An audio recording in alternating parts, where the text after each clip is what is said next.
In our headlines on this Tuesday, December 30th, here in South Korea, the Lee Jae-myung administration holds its first cabinet meeting at Cheongwon today, during which the president signed into law two bills earlier passed by the parliament that continue to cause conflict between the ruling and opposition parties. Meanwhile, in a rash show of unity, lawmakers across the aisle come together for another hearing, this time over a period of 2 days, into Coupang's data protection, labor practices, and corporate governance. And the South Korean stock market is closing trade this year with a remarkable report card as a top-performing market led by chip makers Samsung and SK Hynix. President Lee Jae-myung presided over his first cabinet meeting at Cheongwon earlier on this Tuesday and penned into law two bills that have been the cause of much contention at the parliament. Our presidential office correspondent Song Yoo-jin reports. Presiding over his first cabinet meeting at the Blue House, President Lee Jae-myung described the return from the Yongsan presidential office as a milestone. 청와대 복귀는 헌정 질서 유린으로 얼룩진 용산 시대를 마무리하고 국민 주권과 민주주의가 제자리를 찾았다라는 점을 상징하는 이정표입니다. His remarks referred to former President Yoon Suk-yeol's declaration of martial law at the Yongsan office last December. Tuesday's cabinet meeting also drew attention after approving two acts passed by the National Assembly last week under the leadership of the ruling Democratic Party. The first establishes dedicated tribunals at the Seoul Central District Court and the Seoul High Court to handle cases related to insurrection, rebellion, and treason. The law takes effect immediately, but ongoing trials will remain with their current judges. This means former President Yoon's insurrection case will continue to be heard by the existing trial panel at the Seoul Central District Court. The cabinet also approved the revised Information and Communications Network Act to curb the spread of fake news. 그냥 누구의 명예를 훼손하는 그런 문제가 아니고 순위 조작하고 이런 거는 업무 방해일 뿐만 아니라 정보 조작이라서 민주주의 체제를 위협하는 행위입니다. Under the revised law, which will take effect 6 months after promulgation, individuals or media outlets that knowingly distribute such information for profit may be required to pay damages of up to 5 times the actual harm caused. The main opposition People Power Party opposed both bills, launching filibusters, arguing that the special tribunals undermine judicial impartiality, while warning that the revised Network Act could restrict freedom of expression. This was the last meeting of 2025, a year President Lee described as laying the groundwork for recovery and normalization after months of political turmoil. With the president pledging that 2026 will be a year of growth, attention now turns to how the administration will translate this vision into action. Song Yoo-jin, Arirang News. Meanwhile, the floor leader of the ruling Democratic Party, Kim Byung-kee, has stepped down amid rampant reports of misconduct. Announcing his resignation earlier this morning, Kim acknowledged that he had fallen far short of the public's expectations. He further emphasized that his resignation was not an attempt to evade responsibility. Kim has been accused of receiving undue privileges, including fine dining paid by former Coupang head Park Tae-jun and a luxury stay at a hotel on Jeju Island paid by Korean Air. He also faces allegations of abusing his authority to secure employment as well as a university transfer for his sons. His wife has been accused of using operating expenses for personal purposes. And at the Parliament on this Tuesday, a second, more comprehensive hearing has been launched into Coupang's broader business practices, including data protection, again in the absence of its founder, Kim Byung-kee. Our correspondent Moon Hae-ryun reports. A 2-day joint National Assembly hearing opened Tuesday to probe e-commerce giant Coupang's massive data breach, placing the company under intensified scrutiny over data protection, labor practices, and corporate governance. Bringing together 6 standing committees, the rare joint hearing reflected the breadth of concern surrounding Coupang as lawmakers began by focusing on the scope and handling of the data leak. Members revealed a warning email from a former Coupang employee that contradicts the company's claim that only about 3,000 customer accounts were stored and deleted, instead suggesting a far larger data breach. Echoing lawmaker doubts over Coupang's internal investigation, Science Minister Bae Kyung-un said more than 33 million names and email addresses were leaked, citing findings by the Personal Information Protection Commission, police, and a joint public-private probe. The hearing also saw sharp criticism over the absence of key executives, including Coupang founder and chairman Kim Byung-kee, who once again declined to attend. Lawmakers and officials accused the company's leadership of evading responsibility at a critical moment. The Fair Trade Commission will closely monitor not only the cases currently under review, but also the company's social responsibility going forward. The proceedings came just a day after Coupang announced a record-breaking compensation package offering 50,000 won shopping vouchers to each of the roughly 33 million customer accounts affected by the breach. The move followed a public apology from Chairman Kim issued about a month after the incident. But politicians dismissed the package as insufficient and self-serving, arguing that it does little to address the anxiety and risk faced by victims. It feels less like compensation and more like a deceptive promotion, pushing victims to spend more and propping up unpopular services. Coupang's interim CEO, Harold Rogers, defended the compensation plan, calling it unprecedented in scale and voluntary in nature, and denying that it violates U.S. class action laws. With the hearing to continue through Wednesday, pressure is mounting on Coupang to clarify the true extent of the breach, explain conflicting claims, and demonstrate concrete steps to prevent a recurrence, undergoing calls for stronger penalties and tighter oversight of major platform companies operating in Korea. 문혜련, Arirang News. Across the border, there have been more shows of military strength by North Korea, and this time its leader Kim Jong-un was at a munitions factory inspecting the production of multiple rocket launchers. Our Park Ko-nu has the latest. North Korean state media reported Tuesday that leader Kim Jong-un visited a munitions factory that produces multiple rocket launchers capable of carrying nuclear warheads and called for a revolution in modernizing artillery weapon systems. According to the Korean Central News Agency, Kim inspected a major military-industrial enterprise on Sunday, reviewing the production status of multiple rocket launcher vehicles. During the inspection, Kim was accompanied by senior officials, including senior party and military leaders. Kim reportedly said the factory plays a crucial role in implementing the ruling party's strategy to modernize and expand long-range artillery forces, while describing the weapon system as a core strike capability that would significantly strengthen the country's artillery power. He also said it features high precision and a powerful destructive capability and could be used in concentrated strikes during military operations, while praising the North's strength and technology. The visit comes amid a series of recent military-related activities by Kim. Also on Sunday, Kim reportedly observed the long-range strategic cruise missile launch, and the week before, he visited a nuclear-powered submarine construction site. He expressed the need to secure a strong production capacity to meet future munitions goals, which will be presented at the upcoming ruling party's 9th Congress early in 2026. Park Ko-nu, Arirang News. On the diplomatic front, peace efforts led by the U.S. to end Russian aggression against Ukraine are being marred by the Kremlin's allegation of an attack by Kyiv against one of Vladimir Putin's residences. Ukraine, for its part, has denied any such assault. Our Lee Seung-jae reports. The White House said U.S. President Donald Trump held a phone call with Russian President Vladimir Putin on Monday, continuing high-level diplomacy aimed at ending the war in Ukraine. White House Press Secretary Caroline Leavitt said on social media that the call took place just one day after President Trump met with Ukrainian President Vladimir Zelensky in Florida.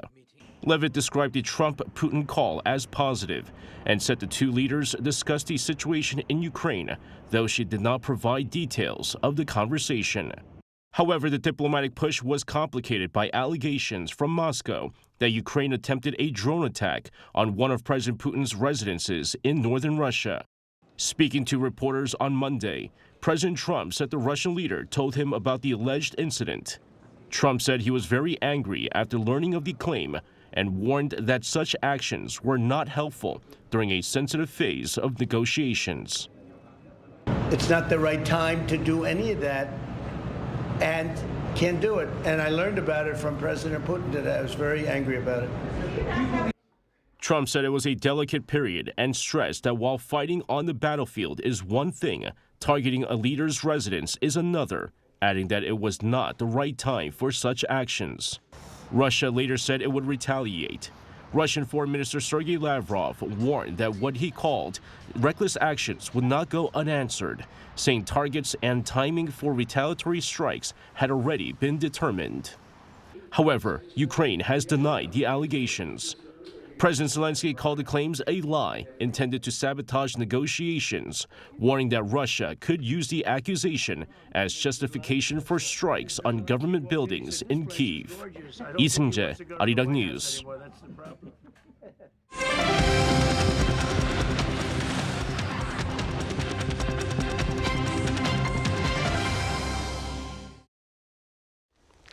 The South Korean stock market is closing its trade for this year with a remarkable report card as a top-performing market. Our Park Jun-an covers its rally in 2025 and its prospects for 2026.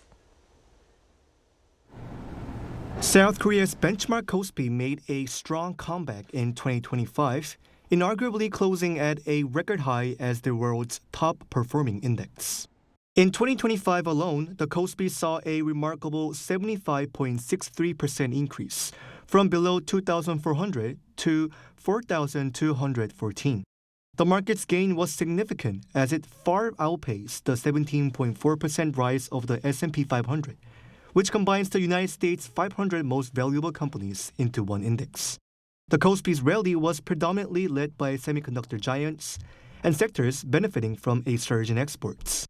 Mega-cap stocks that outperformed the market included Tusan Enerbility, SK Hynix, Hanwha Aerospace, and Samsung Electronics. The rally was further amplified by massive cash inflows from foreign and institutional investors betting on Korean stocks. Overseas investors poured in record amounts, drawn by the AI-driven rally. Government policies also played a key role in the index surge. These included the Corporate Value-Up Program, a revision to the Commercial Act aimed at enhancing shareholder returns and corporate governance. Starting in 2026, the securities transaction tax on the main KOSPI market will total 0.2%, following the introduction of a 0.05% levy in addition to the existing 0.15% special tax for rural development. Rates for the KOSDAQ, which tracks smaller tech-heavy firms, and KOTC, the Korea Financial Investment Association's over-the-counter market, will rise from the current 0.15% to 0.2%. Heading into 2026, the KOSPI's momentum will need to be sustained through continued government efforts to support the local market, alongside corporate earnings that meet investor expectations. The Korean stock market will be closed on Wednesday and Thursday for the New Year holiday. Trading will resume on Friday with a delayed opening at 10 a.m. due to the annual market opening ceremony. Park Jun-an, Arirang News. And South Korea's business sentiment has improved to its highest level in 17 months, driven by expanded U.S. manufacturing facility investment and year-end demand in non-manufacturing sectors. According to the Bank of Korea, the Composite Business Sentiment Index rose 1.6 points from November to 93.7 in December. This is the strongest since July last year. However, the outlook for January was down 1.7 points to 89.4 amid cynicism within the non-manufacturing sectors. A reading below the benchmark 100 shows more pessimism than optimism. Hanwha Aerospace has sealed an additional deal to export its 80-kilometer range Chunmoo guided missile to Poland. This latest deal is worth 5.6 trillion Korean won, or some $3.9 billion US. It was inked on Monday local time in Warsaw between Poland's armament agency and a consortium of Hanwha WB Advanced Systems, a joint venture established back in October by Hanwha Aerospace and the Polish defense company WB Electronics. This latest event marks the third stage of a broader arms contract, including two earlier deals sealed in 2022 and 2024 that detail the sale of weapon systems as well as technical support for localized production. The missiles will be produced at the Hanwha WB's production facility that will be built in Poland. Come next year, that is 2026, Korea and France celebrate 140 years of diplomatic relations, and in light of this occasion, cultural exchanges in the form of exhibitions and screen productions have been garnering quite a bit of public attention. Our Oh Soo-young files this report from the City of Light. Capturing colour and creative energy through art and motion, Korea-France relations continue to broaden through cultural exchange. A contemporary art exhibition in Paris is bringing the works of 34 Korean artists, an eclectic selection from leading galleries and institutions in both countries. The theme is Colours of Korea, incorporating 오방색, the traditional 5 cardinal colours, among a variety of iconic colour tones. This work behind me is by the late artist Kim Chang-yeol. He's very well known as the water drop artist. But this work was created in the early years of his career, after he had been active in New York and then moved to Paris. So through this exhibition, even visitors who are not very familiar with Korean contemporary art come in and take the time to look at the artists' lives and their artistic practices. As such, the exhibition aims to build resonance and connection. French audiences tend to have a very high level of interest in culture, not only in their own, but other cultures as well. Not only young French people, but also those in their 30s and 40s. And even those in their 50s and older now have a much higher level of awareness of Korea. As a result, interest in Korean culture has grown even further. And this is not limited to one specific field, but appears as a broader overall trend. The exhibition is one of several programs run by the Korean Culture Center in Paris ahead of the 140th anniversary of diplomatic ties. Film screenings and performances organized by the center also offer ways to engage in Korean contemporary culture. In recent years, Korean cinema and content have gained steady attention from French critics and audiences, with the growth of streaming and online video platforms. Guillaume Legos, who has developed some of France's largest productions, describes the impact. Completely unique. I mean, Parasite, the movie Parasite. Right. Wow, it was something so new. It was very audacious, the direction, that's for the book, the scenario, and the actors were amazing. So Squid Game is another good example, and I could use the same terms about the success of this specific kind of movie and series. Legos says the appeal reflects the shared passionate temperament of Koreans and French, and their love for music and drama. From my experience, we are quite close from France to Korea. I would say that French culture is closer to Korea than many other countries. Even in Asia, I used to say that the Koreans are like the Latin of Europe. He is hoping to bring more popular Korean content to the French market and stage live French performances in Korea. Legos' revival of the hit musical Le Roi Soleil is completely sold out, with discussions underway about touring in Asia, including Korea. Well, I'm in discussion now with some producer. We have a partner in Seoul. We did Mozart with him a while ago, and we would like to bring Molière, which was a big success in France and touring now in China. Of course, Le Roi Soleil. I mean, to establish a bridge. And that's also why, that's what I was telling you, I'm really thinking that the French market, well, the European market in general, but French market specifically, is really ready to welcome Korean cultural projects. Such collaborations are set to deepen in 2026 as part of a year of bilateral exchange. Officials say more than 100 events have been scheduled to celebrate the 140-year milestone, with live performances, exhibitions and film festivals being staged across both countries. Oh Soo-young, Arirang News, Paris. And back here in Seoul, sales of merchandise at the National Museum of Korea hit a record high in 2025. According to preliminary data on this Tuesday by the National Museum Foundation of Korea, total sales of the so-called muji items, referring to goods at the museum, stood at close to $28 million thus far this year. This is almost double the amount posted last year. The museum also welcomed over 6 million visitors this year, the highest number since it opened back in the year 1945.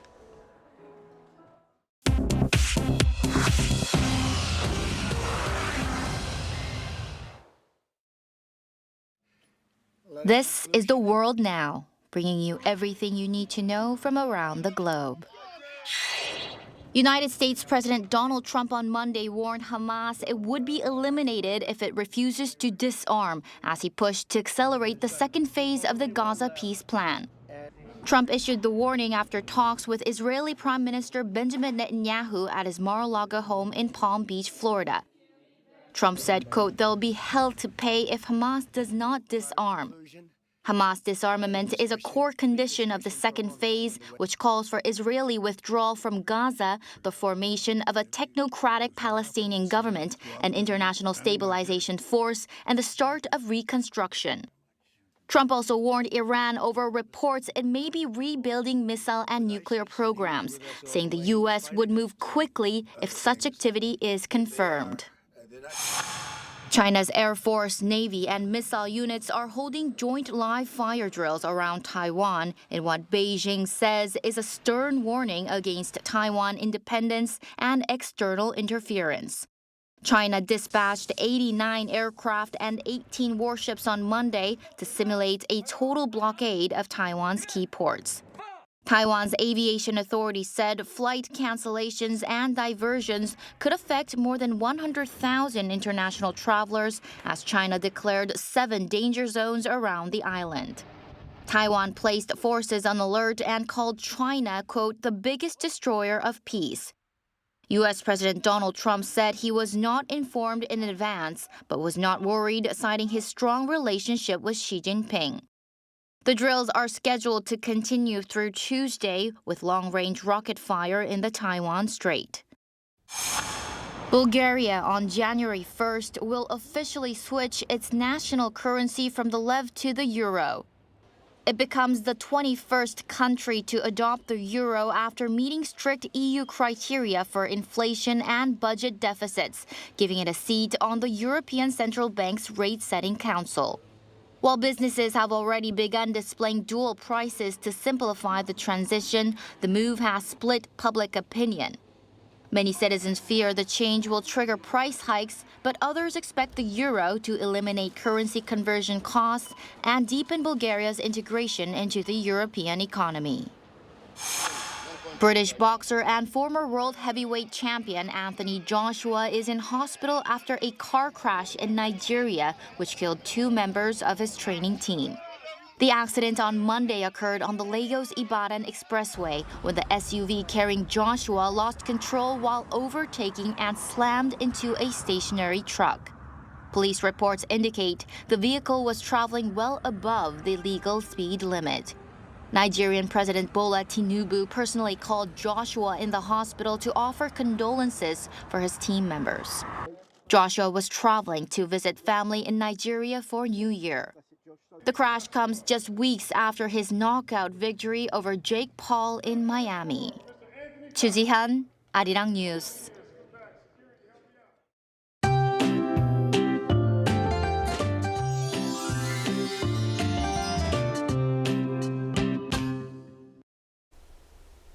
As we head toward the new year, a fierce cold spell is settling in. A cold wave warning has been issued for the mountainous areas of Gangwon-do province, with cold wave advisories in the northern parts of Gyeonggi-do province and inland areas of Gangwon-do province. Tomorrow, the last day of this year, Seoul will wake up to -8 degrees Celsius, and it will get even colder on New Year's Day, plunging sharply to -11 degrees. Temperatures will stay below freezing all day, so make sure to bundle up. Most areas will start off with sub-zero temperatures tomorrow morning, with Daejeon at -7 degrees, Gyeongju at -5 degrees.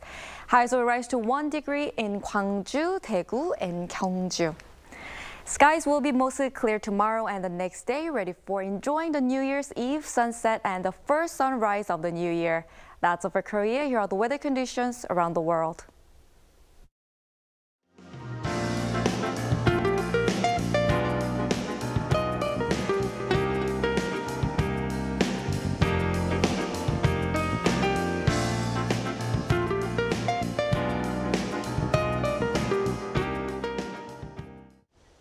Those are the headlines at this hour here in South Korea. Coming up right after this break is our daily panel session. So do stay with us, and thank you for now.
조용한 바람 그대 생각하나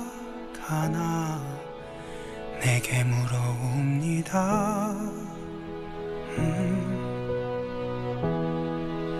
그렇게 그댄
Global heritage will unite. We share brilliant values and honor the world's most cherished legacies to pass our heritage on to future generations. Busan invites you, the 48th session of UNESCO World Heritage Committee, July 2026, Busan, Korea. Gyeongju, a city that holds 1,000 years of history. The cherished values, preserved over time, have shaped who we are today. Now, through new encounters, we step into a better future. Sustainability, innovation. With the spirit of connection, a new millennium story begins. As APEC and Gyeongju come together. APEC meets Gyeongju.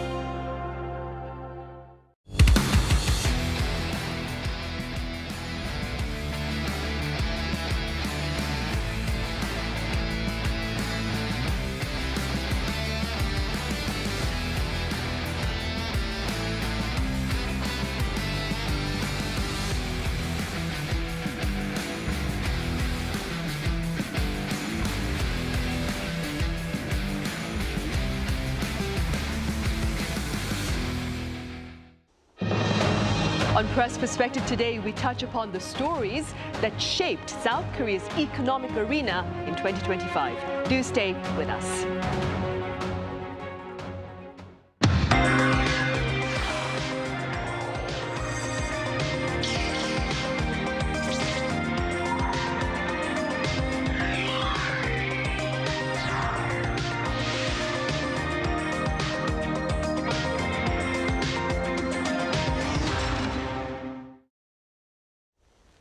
Hello and welcome to Press Perspective for this Tuesday, December 30th here in Seoul. I'm Min Sun-hee. In our second installment of the stories that shaped South Korea this year, we focus on the issues of economic interest. For more on this, I have Stephen Borwick with Japanese weekly news magazine Nikkei Asia here in the studio. Stephen, welcome back. Nice to be here for one last time in 2025. Right. I also have Fabian Kretschmer with German press agency DPA here with us. Fabian, it's great to have you here. Also looking forward to do the show with you today. Yeah. Right, thank you for being here. Stephen, we shall start with you. So the impact of Trump, or the potential impact of Trump tariffs on South Korean exports, made headlines starting early this year when he announced the so-called reciprocal tariffs on American trade partners back in April, I believe. It was not until late autumn, I think, that we got a joint fact sheet out that detailed the final deal between the two countries.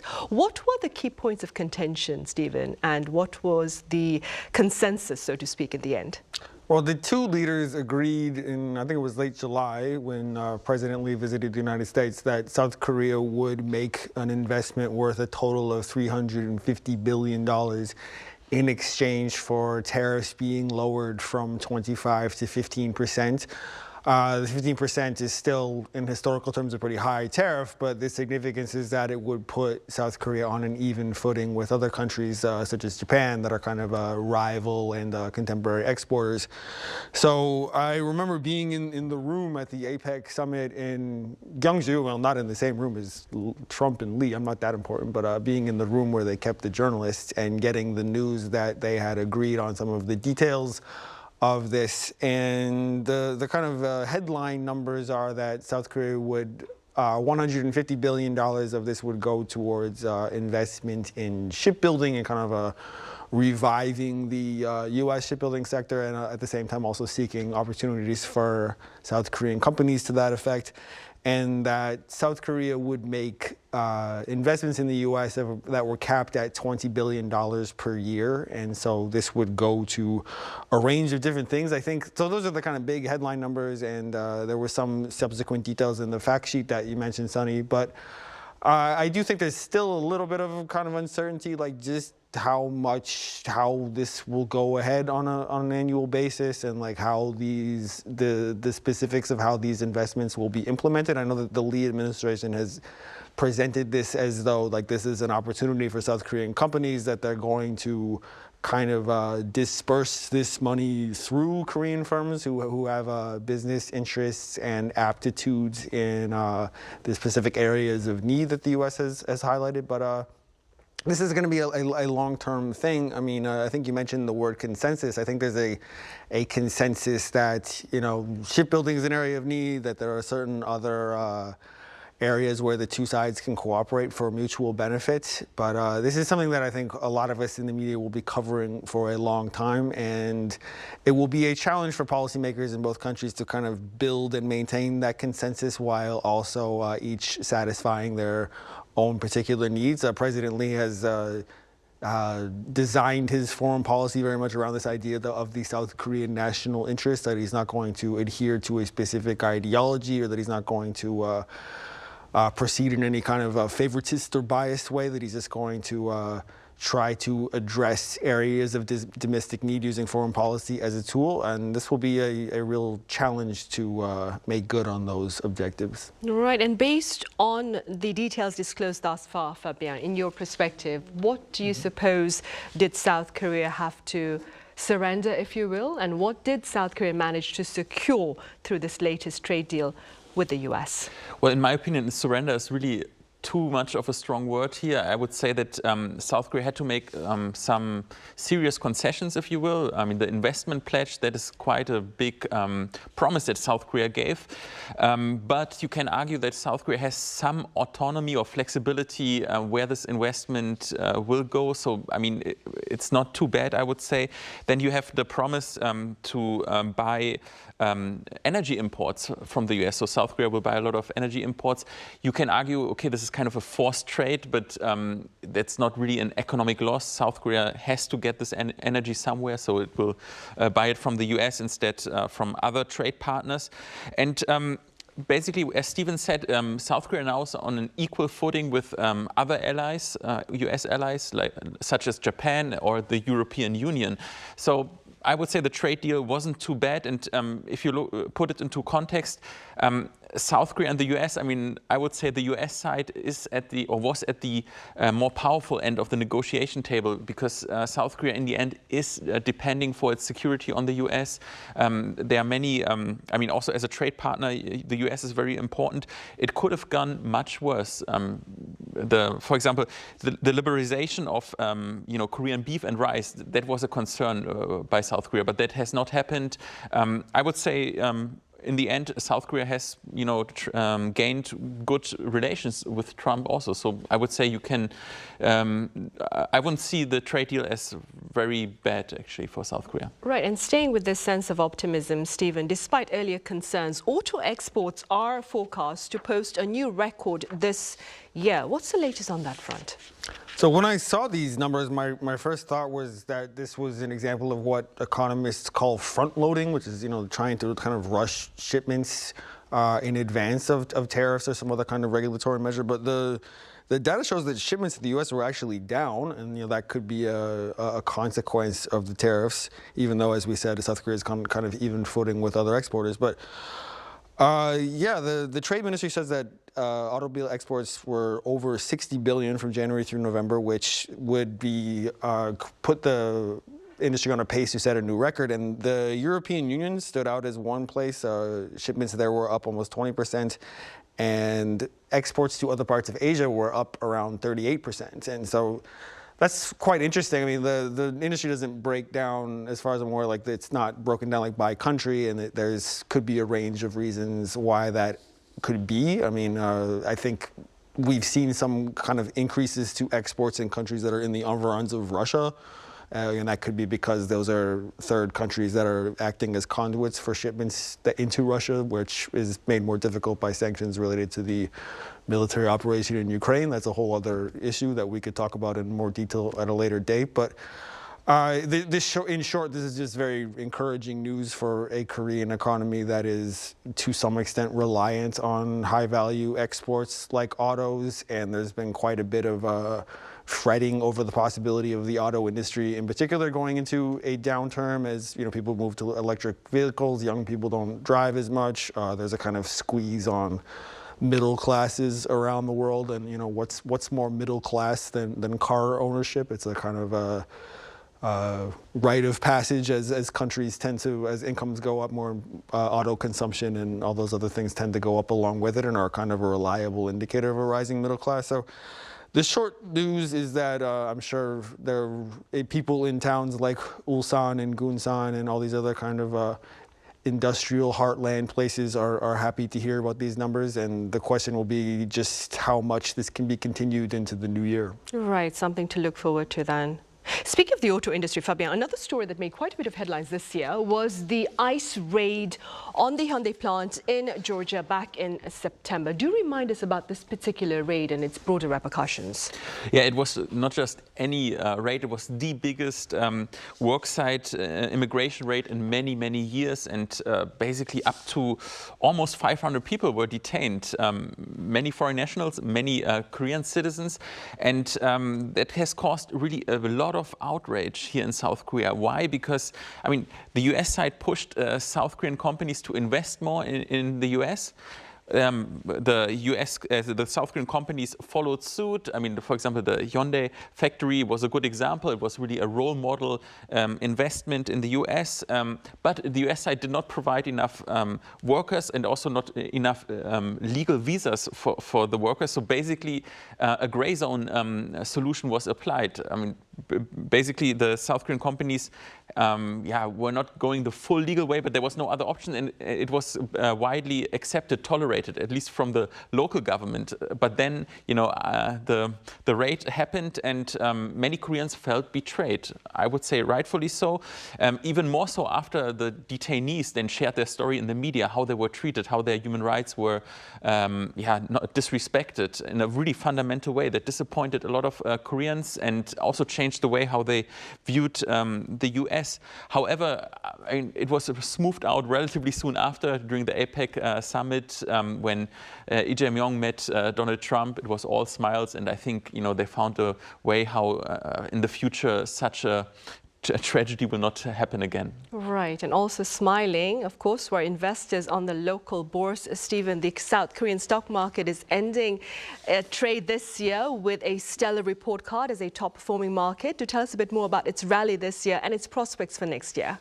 Well, there's two things that I would point to. The first one is just like so many other things in the economy nowadays, AI was a huge part of it. And this is not AI changing the way people buy or trade stocks, but it's just a huge investment in AI infrastructure, in data centers, in just the promise that as AI looks poised to remake so much of how we do business and live our daily lives, that this is going to be a huge growth area in the economy, and that companies are looking to create new products that can make this happen, and they're also looking to reshape their own business by investing in AI. So just in markets all over the world, a lot of the top performing stocks were AI, companies that make data centers, companies that make chips, all the rest. There's a really interesting conversation. I was reading about this in the Financial Times today. You know, to what extent is this a bubble? To what extent is AI going to be able to continue to prop up markets around the world? That's an open question. This piece that I read today argues that it looks to be something that is more sustainable, that does not fit the definition of a bubble. But it's an open question as to whether or not the KOSPI will be able to ride that momentum throughout 2026. The other thing is just some reforms that have been initiated by the administration of President Lee. Like South Korea's market has always had a, kind of Korea discount, or, the kind of prevalent sentiment that the market is undervalued, that huge companies like SK and Samsung do not get the kind of excitement from investors that they warrant given their financial performance. And so Lee initiated a few reforms that were intended to increase transparency, that were intended to increase investor confidence in how these companies function, and that led to, as you pointed out, a real rally, a real kind of improvement in investor sentiment when it comes to the KOSPI. So encouraging signs for over the past year, and we'll see what the new year brings. Right, Fabian and Stephen just mentioned chips. They led the rally on the local stock market this year as AI-related demand boosted business for companies like Samsung Electronics and SK Hynix. What more can you tell us? Yeah, just take SK Hynix, for example. SK Hynix was the outperformer of the year. The stock is up 280% year to date. That is phenomenal. Why? Because SK Hynix is leading in so-called HBM, high bandwidth memory chips. SK Hynix is the main supplier for NVIDIA, so the demand demand was very strong this year. SK Hynix was the main benefitor from this. And second was Samsung Electronics. They are basically on their way to close the gap. They're also very strong for HBM. And many investors are betting that they will, close the gap to SK Hynix. So the strong players are South Korean companies. They really benefit from this AI boom. However, I mean, personally, I have some caution. I mean, it's a very dynamic, volatile market. It can go up a lot, but it can also be, or the party can over be pretty soon. Why? Because there are bubble concerns. Right now, the AI companies, they have to find business models to really make profits. So far, it's really a pledge, a promise into the future, but we don't know how sustainable it will be. Other dangers could also be that Chinese AI players could take the lead, and then the party could also be over.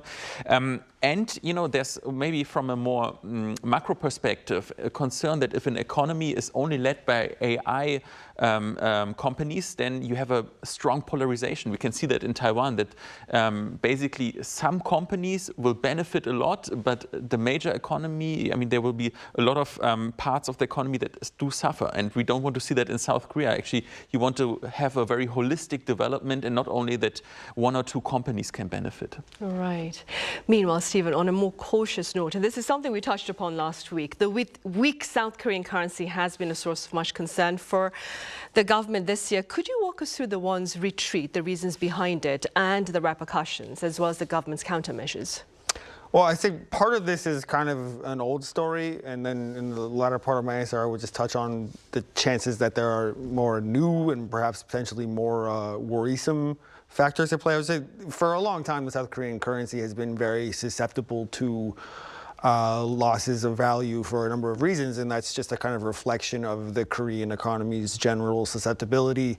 And there's a few reasons for that. Number one, as we've been discussing, it's a quite export-dependent economy, and so if there are downturns in other parts of the world, if there are supply chain hiccups, if there are even just seasonal or kind of cyclical factors that can have real repercussions on the South Korean economy's viability, if it becomes harder to ship things like chips and things like autos and things like batteries to other parts of the world. We saw this during COVID.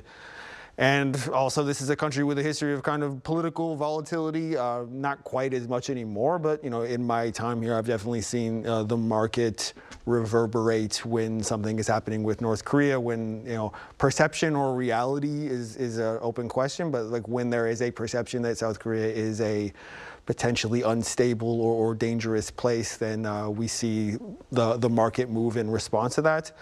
That's all very old, and I think the South Korean government has been trying to address those perceptions for a very long time. But as we discussed last week, there's kind of a more potentially troubling suggestion that some analysts have put forward, that what we're seeing with the won, which has been going through, I think, its kind of roughest performance in about 10 years, like what we're seeing now could not just be the kind of normal cyclical fluctuations that the currency goes through, and potentially a sign of a worsening of South Korea's long-term economic competitiveness. That there is a perception that South Korea is just not going to enjoy as brisk growth that it has, that the domestic demand, the like chronically weak domestic demand, this like very long-term effort to go from a strictly, not strictly, but a primarily export-led economy to one that is fueled by more domestic consumption, that is just not going the way the policymakers have long tried to get it to go to. There's reasons behind that. There's this growing concentration of South Koreans' incomes into real estate, and not consumption. Just how many households you have here that are saving everything they can to buy a house in the Seoul area because they see it as the most promising kind of investment, and they're not spending as a consequence of that. And just the growing concentration of the economy in the Seoul area, just that there are fewer cities, there are fewer parts of the country that have their own thriving industries and their own thriving swaths of the economy. So I would just think, going into the new year, and I think I said this last week, the long-term solution to this, we can talk about the short-term solutions. There's things that central banks do to prop up their currencies in terms of the buying and selling of bonds, and the Bank of Korea extended a deal with the National Pension Service with all of this in mind. That's all well and good, but I think to have a more durable, more long-term vision. What the government really needs to do is try to invest in reliable growth engines for the economy, to have more industries that are innovative, more industries that can compete nationally, and just have a more determined and more dedicated growth-led platform. And I'm sure by no means do I wish to imply that they are not doing this. I know that these questions are very much at the forefront of discussions at all levels of government. So another thing to look forward to in the new year is I think the Lee government figuring out ways to spur economic activity in a range of ways. Quite a number of pundits, actually, Stephen, have touched upon the grey rhino risks that you mentioned earlier as well. Fabian, on a more positive note, South Korea's culture industry has been witnessing remarkable growth this year. What have been some of the more defining developments on that front? Yeah, actually, the culture industry, the creative industry, is one of the growth engines that the government is also betting on. You could see that during the APEC summit. You know, the government wanted to use the platform also to promote Korean soft power, creative industries. I could see that actually by coincidence when I ended up going to the venue in APEC in Gyeongju. Sometimes the roads were blocked when the state leaders were arriving, so I ended up on a big 5-kilometer walk to the venue and bumped into a representative from HYBE, by HYBE, one of the big entertainment companies in the K-pop sector, and he told me that they're working hard in the background to secure deals to expand into the market in Latin America. And, you know, just a couple of days later, it was all in the news how that really came into fruition. It was kind of fascinating to see how K-pop is, you know, gaining even more like a global ground in all parts of the world. But I would say it's not only K-pop. You have, of course, the cuisine that is gaining popularity. You have webtoons. I mean, that's maybe an aspect that not everyone has heard about, but there are always other aspects. Literature from South Korea, at least in Europe, is gaining a lot of popularity. And yeah, one aspect that you can also see why soft power is successful, the number of visitors, foreign visitors to South Korea is actually higher now than pre-pandemic levels, so it's at an all-time high. And so it is really important for the government here also to bet on soft power, on the creative industry, because it really gives you a lot of profits. Right. I believe South Korea this year has welcomed over 18.7 million foreign visitors. All right. On that note, I'm afraid we'll have to end today. Fabian, thank you so much for your time and your thoughts. Stephen, thank you very much for your insights. Thank you. Right. On that note, we end Tuesday's edition of Press Perspective. We return same time tomorrow with a look at K-culture-related stories that shape South Korea this year. Join us then.